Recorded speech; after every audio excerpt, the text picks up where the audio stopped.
Josué, chapitre 14.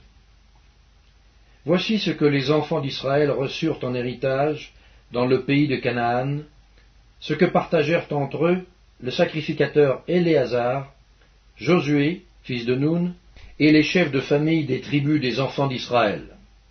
Le partage eut lieu d'après le sort, comme l'Éternel l'avait ordonné par Moïse, pour les 9 tribus et pour la demi-tribu. Car Moïse avait donné un héritage aux 2 tribus et à la demi-tribu de l'autre côté du Jourdain. Mais il n'avait point donné aux Lévites d'héritage parmi eux. Les fils de Joseph formaient 2 tribus, Manassé et Éphraïm. Et l'on ne donna point de part aux Lévites dans le pays, si ce n'est des villes pour habitation, et les banlieues pour leurs troupeaux et pour leurs biens. Les enfants d'Israël se conformèrent aux ordres que l'Éternel avait donnés à Moïse, et ils partagèrent le pays. Les fils de Juda s'approchèrent de Josué à Gilgal. Et Caleb, fils de Jéphuné, le Kénizien, lui dit : Tu sais ce que l'Éternel a déclaré à Moïse, homme de Dieu, au sujet de moi et au sujet de toi, à Kadesh-Barnéa. J'étais âgé de 40 ans lorsque Moïse, serviteur de l'Éternel, m'envoya de Kadesh-Barnéa pour explorer le pays. Et je lui fis un rapport avec droiture de cœur. Mes frères qui étaient montés avec moi découragèrent le peuple. Mais moi, je suivis pleinement la voie de l'Éternel, mon Dieu.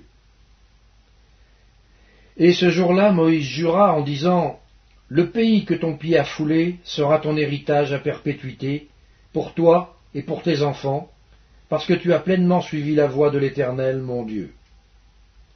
Maintenant, voici, l'Éternel m'a fait vivre comme il l'a dit.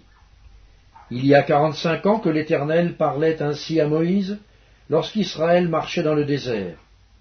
Et maintenant, voici, je suis âgé aujourd'hui de 85 ans. Je suis encore vigoureux, comme au jour où Moïse m'envoya. J'ai autant de force que j'en avais alors, soit pour combattre, soit pour sortir et pour entrer. Donne-moi donc cette montagne dont l'Éternel a parlé dans ce temps-là. Car tu as appris alors qu'il s'y trouve des Anakim, et qu'il y a des villes grandes et fortifiées. L'Éternel sera peut-être avec moi, et je les chasserai, comme l'Éternel a dit.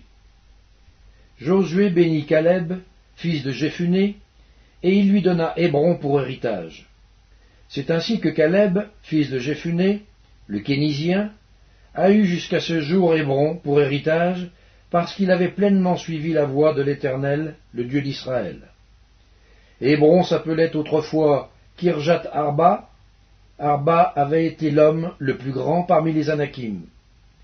Le pays fut dès lors en repos et sans guerre.